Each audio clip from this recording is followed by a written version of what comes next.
Hey guys, welcome back to the channel. In today's episode, we are fixing a knocking sound coming out of the front on my BMW F10. It's a bit hard to hear the knocking sound with a vehicle up in the air because the spring is not in compression. However, on the ground, every time I turn the steering wheel left or right, you can hear very distinct thud slash knock from the sort of top part of the spring here. It doesn't sound like a bolt joint knock. It does not sound like a control arm knocking. I checked all the control arms, everything was fine. So my first thought was that the bearing at the top of the spring push here is the culprit. And when I turn the wheel, the spring binds through the bearing, creates the thud. This is a very common problem on cars.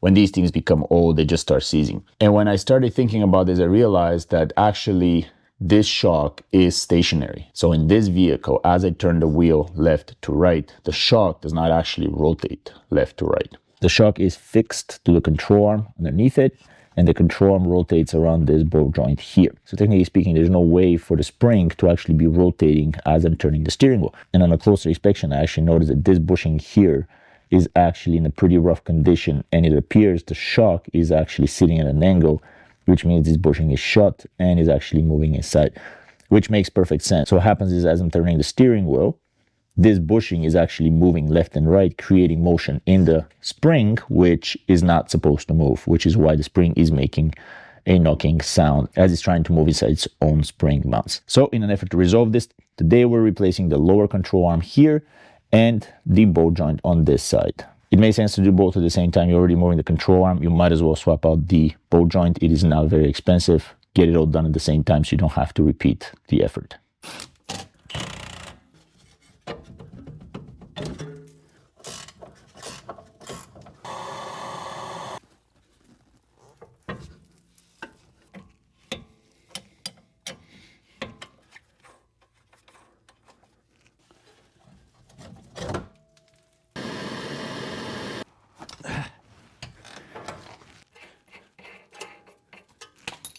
And now we should be able to just take the whole thing out.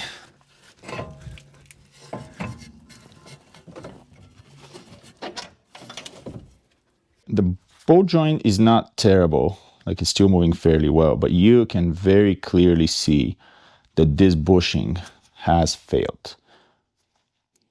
The insert is actually crooked. I don't know if you can pick that up on camera, but the insert is not straight, it's crooked. And the bushing has failed at the bottom. This would introduce movement in the spring, which is actually supposed to stay stationary. The back of the bushing is not horrible. I don't see any splits, but it was due for replacement. All right, as we're putting in the new one, pay attention. These are directional. It is stamped with R, and you can see that there's a bend to the control arm, so these can only go one way. Bolt joint goes in first.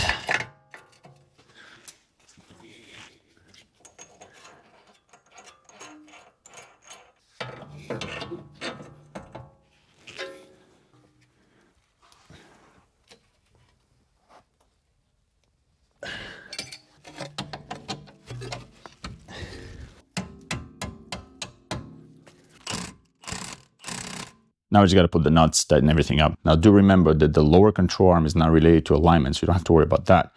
But the bushings have to be torqued down with weight on wheels. So I'm going to hand tighten these up, put weight on the wheels so I can compress the spring, and then I'm going to torque the inner and the middle nuts because the bushings have to be torqued in the right position for the vehicle. Yeah, without a lift, torquing the bushings with weight on wheels is my least favorite part of any suspension job. There's never enough room for you to get your hand in there. In any case, they're torqued down, job's done. Rinse and repeat on the other side, and you're done. All in all, as far as difficulty is concerned, this is a very straightforward job. You don't have any problems releasing the spring with the weight off of it. The nut comes off pretty easy. The big nut on the bolt joint is a problem. You're gonna need a pipe wrench or a very large socket that looks like a size 40, 42, something like that. I don't have it. Most of you will probably not have it, so a pipe wrench will definitely do in a pinch. I would highly recommend undoing this nut first before you do anything else. So with the car on the ground, get under, undo the nut, and then proceed with the rest, because the rest is very straightforward and comes out without any issues. However, trying to undo this one last with everything up in the air is actually very hard against the suspension. So best idea, do this first and then undo the other two. Everything comes out very straightforward. This was definitely due to be done, and I'm glad that we're doing the bolt joint at the same time. That's about it for this episode. If you guys have any questions, comment below, and I'm going to try my best to answer everything I can. See you guys next time.